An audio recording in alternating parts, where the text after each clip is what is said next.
There is a thought you've had every single day of your life. It feels so normal, so innocent, that you've never questioned it. But it is quietly destroying you, and you don't even know it's there. Close your eyes for a moment, not literally, but inwardly. Go back to this morning, the moment you woke up. What was the first thing that arose in your mind? Maybe it was a worry, a task, a regret from yesterday, a plan for today, something you need to fix, someone you need to impress, a version of yourself you're trying to become.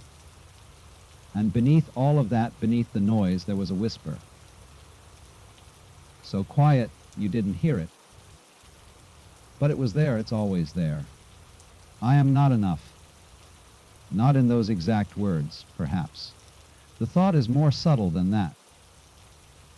It hides in the way you check your reflection, in the way you scroll through other people's lives, in the way you rehearse conversations before they happen, in the way you justify yourself to people who aren't even listening. It hides in your ambition, your perfectionism, your need to be right, your fear of being wrong, your longing to be seen, your terror of being invisible.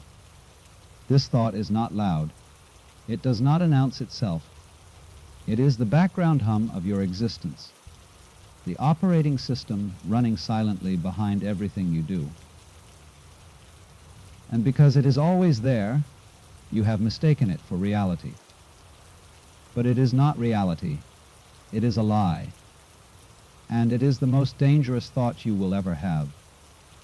Because once you believe you are not enough, everything becomes a strategy to prove otherwise.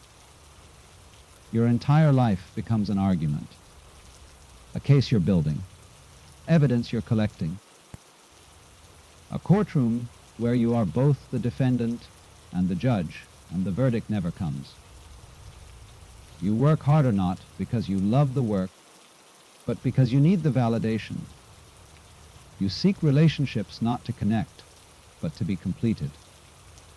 You chase success not for the joy of it, but to silence the voice that says you are lacking. And the cruelest part? Even when you succeed, the thought remains. You get the promotion, the applause, the love, the body, the life you thought would finally make you feel whole. And still the whisper persists. Yes, but what about tomorrow?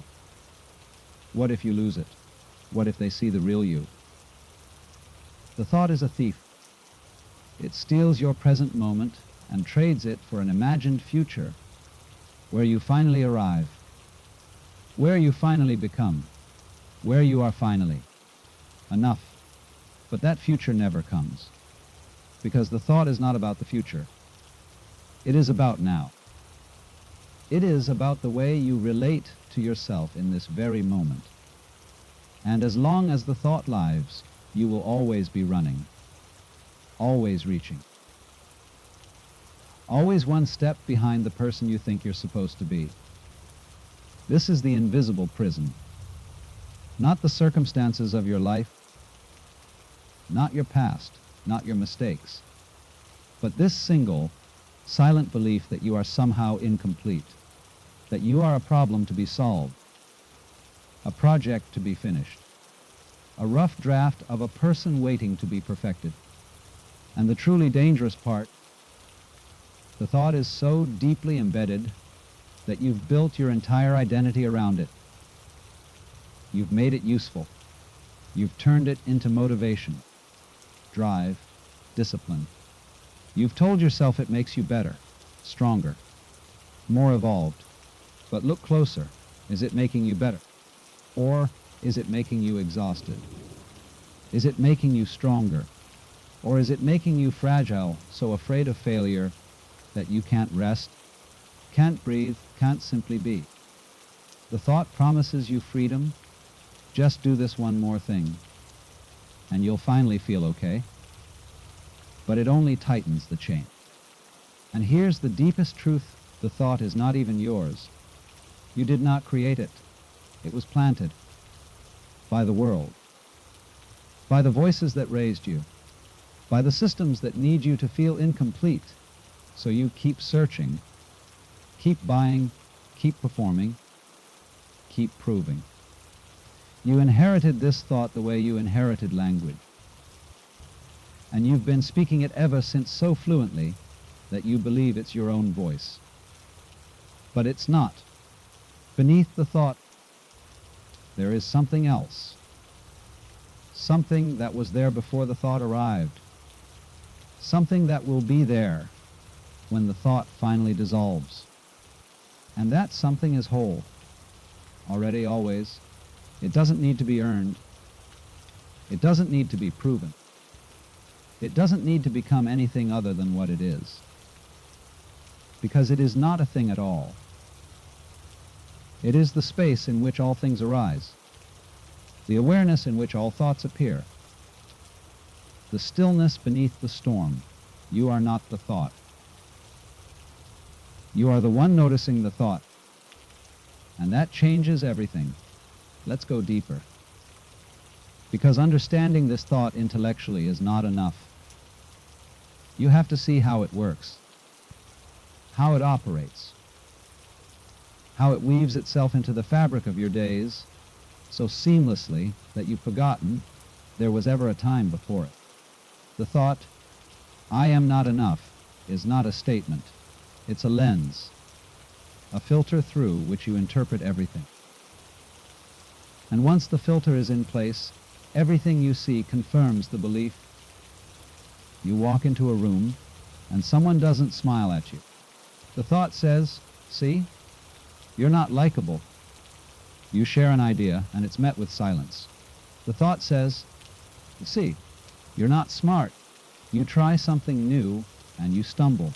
The thought says, see, you're not capable. The thought is a magician. It selects evidence. It ignores what contradicts it. It turns neutral moments into proof of your inadequacy.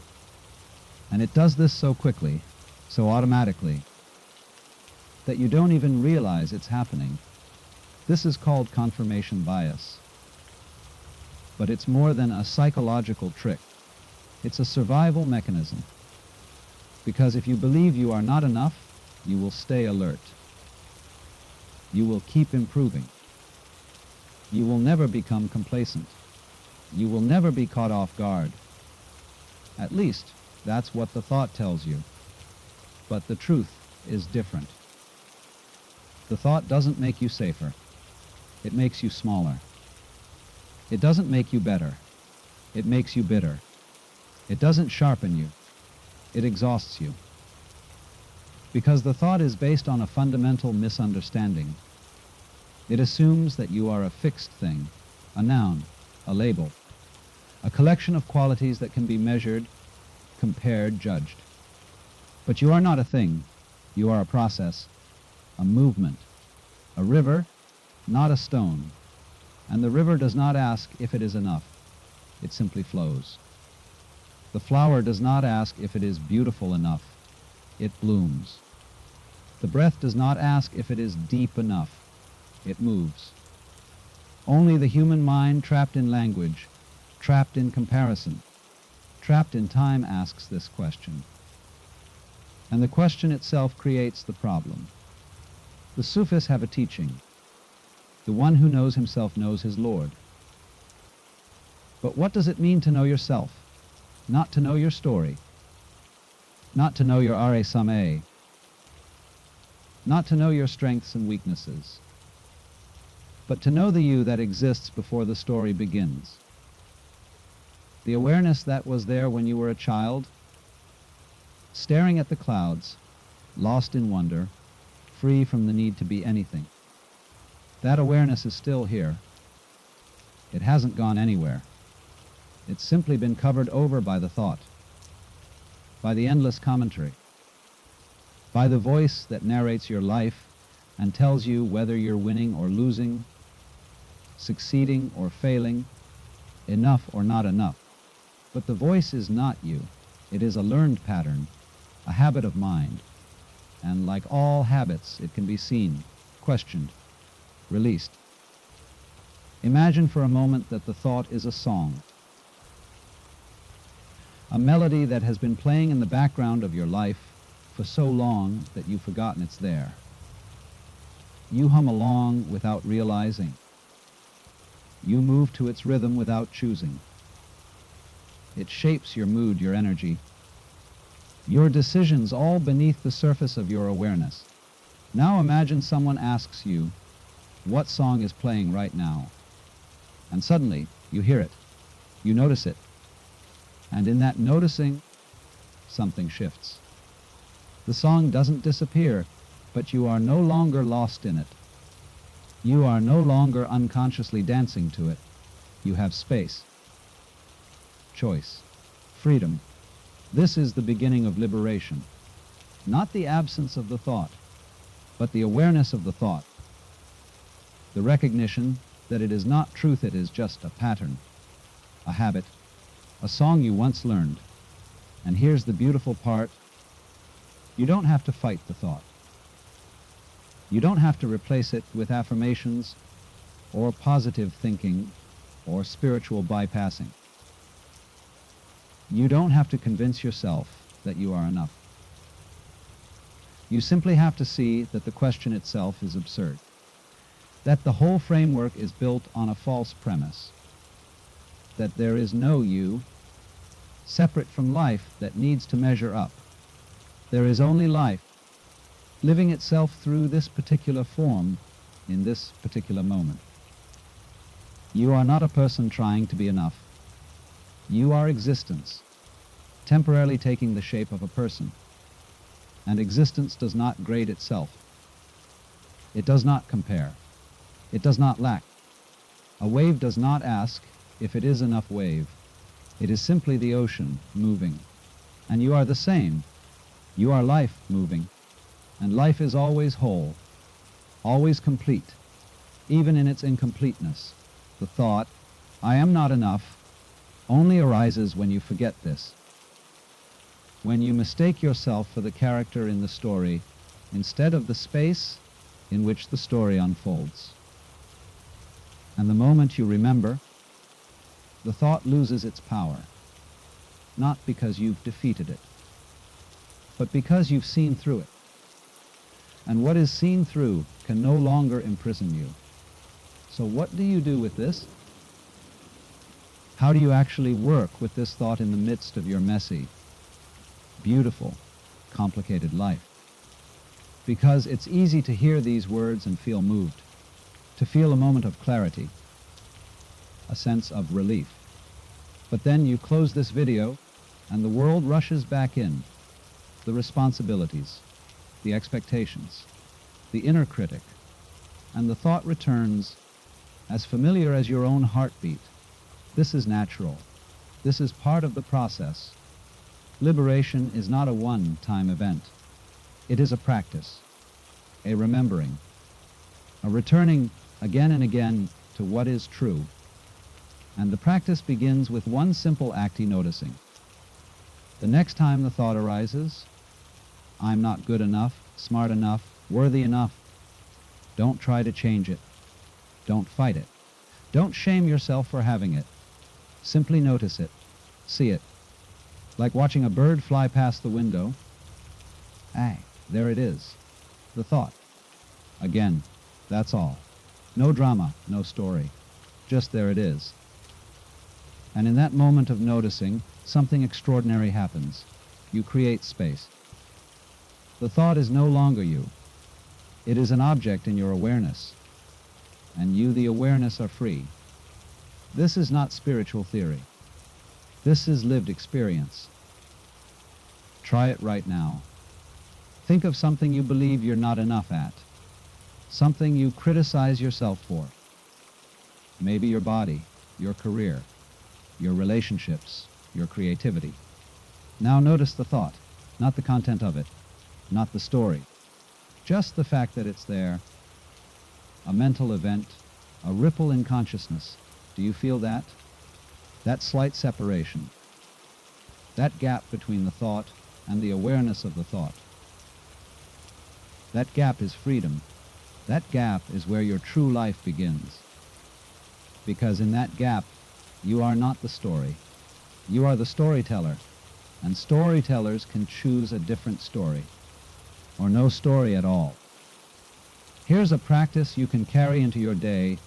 Whenever you notice the thought, I am not enough, pause, take one conscious breath, and silently say to yourself, this is a thought, not a truth. That's it. No need to replace it with something positive. No need to argue with it. Just name it for what it is, a thought, a pattern, a weather system moving through the sky of your mind. And then, if you're ready, ask yourself a deeper question. Who is noticing this thought? Not as a riddle, not as a philosophical puzzle, but as a genuine inquiry.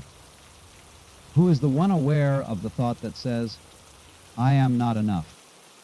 If you were not enough, you wouldn't be able to notice the thought. You wouldn't be able to observe it. Question it. Feel the suffering it causes. Only something whole, something complete, something already enough could have that capacity. So the very fact that you can see the thought proves that you are not the thought. You are the awareness in which the thought appears. And awareness is not lacking. It is not incomplete. It is not trying to become something. It simply is. This is what the mystics have always pointed to. Not a belief, not a concept, but a direct recognition of your own nature. And it is available to you right now, not tomorrow, not after you fix yourself, not after you achieve something. Now, another practice. When you find yourself striving, pushing, trying to prove your worth, stop. Just for a moment. Place your hand on your heart. Feel the warmth, the aliveness. And ask yourself, what if I am already what I've been seeking? Not as a consolation, not as a mantra, but as a genuine possibility. What if the peace you're chasing is already here, beneath the noise? What if the love you're craving is already present in the very act of breathing? What if the wholeness you're pursuing is the one pursuing it? This is not passivity. This is not giving up. This is not spiritual bypassing or toxic positivity. This is recognition. And recognition is the most powerful force in existence. Because once you recognize what is true, you can no longer pretend it's not. You might still experience doubt, fear, insecurity. The thought will still arise, but it will no longer define you. It will be like weather passing, temporary and personal. You'll learn to let it move through you the way clouds move through the sky, without resistance, without identification. And here's what starts to happen. You begin to live differently. Not because you're trying to, but because the root has been touched. The belief that fueled your striving, your anxiety, your endless self-improvement has been seen through. You still work, but not to prove yourself. You work because the work is alive in you. You still love, but not to complete yourself. You love because love is your nature. You still grow, but not to fix yourself. You grow because life grows, like a tree. Not because it's trying, but because that's what trees do. This is the shift. From doing to prove, to doing to express, from becoming to being, from seeking to recognizing. And it all begins with one dangerous thought seen clearly, for the first time. Let me tell you a story. There was once a wave in the ocean, and this wave looked around at all the other waves. Some were taller, some were more graceful, some seemed to catch the light more beautifully. And the wave began to feel small, inadequate, not enough. So the wave tried to become bigger. It surged forward with all its strength, but it would rise only to crash and dissolve into foam. And in the dissolving, the wave felt like a failure. One day, an old wave drifted by. And the young wave cried out, "What's wrong with me? Why can't I stay tall? Why can't I be enough?" And the old wave smiled and said, "You think you are just a wave, but you are the ocean. You have always been the ocean. The wave is just a shape the ocean is taking for a moment. When the wave falls, the ocean does not disappear. It was never just the wave." The young wave was silent, and in that silence it felt something it had never felt before. Not the rising, not the crashing, but the depth beneath both, the vastness that held it all. The water that was always there, whether the wave rose or fell. And the wave realized, I am not trying to become the ocean. I am already the ocean. I have always been the ocean. I just forgot. This is your story. You are not a separate self trying to become whole. You are wholeness, temporarily forgetting itself. You are the ocean, playing at being a wave. And the game has been beautiful. The forgetting has been part of the art. But now you are remembering. And the remembering doesn't mean the wave stops moving. It doesn't mean you stop living, striving, creating, loving. It means you stop suffering over it. You stop making it mean something about your worth. You stop using your life as evidence in a case that was never real. You are free to rise, and free to fall, free to succeed, and free to fail, free to be seen, and free to be invisible, because none of it defines you, none of it completes you, none of it makes you more or less than what you already are. And what you already are is this, the aware space in which all experience occurs, the light in which all thoughts, all feelings, all stories appear and dissolve, the stillness that holds the noise, the silence that contains the song. You are not the content of your life. You are the context. You are not the weather. You are the sky. And the sky is never damaged by the storm. This is not something you need to achieve. It is something you need to stop overlooking. You have been looking past it your entire life, searching for it in the future, in success, in love, in validation. But it has always been here, closer than your breath, more intimate than your own heartbeat. The most dangerous thought you have every day, I am not enough, is only dangerous because it makes you forget. It makes you believe you are the wave when you are the ocean. It makes you believe you are the character when you are the author. It makes you believe you are the thought when you are the awareness. But now you know. And knowing changes everything, not overnight, not all at once, but gradually, gently, the way dawn comes, not with force, but with light. You will still have hard days. You will still feel inadequate sometimes. You will still stumble, doubt, forget. But beneath it all, there will be a knowing, a quiet, unshakable knowing that you are not broken, that you were never broken, that the brokenness was just a story you told yourself in a moment of forgetting. And when you remember even for a second, everything softens. The urgency fades. The striving quiets. The need to be someone dissolves. And you are left with what was always here, the simple, undeniable fact of your own existence. Not as a problem, not as a project, but as a gift. You are here alive, aware, breathing. And that is enough. That has always been enough. That will always be enough. So the next time the thought arises, I am not enough, meet it with kindness, with curiosity, with spaciousness. Don't believe it. But don't fight it either.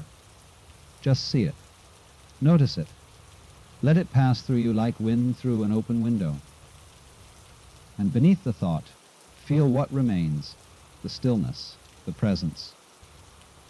The unnameable something that was there before the thought arrived and will be there long after it's gone. That is you.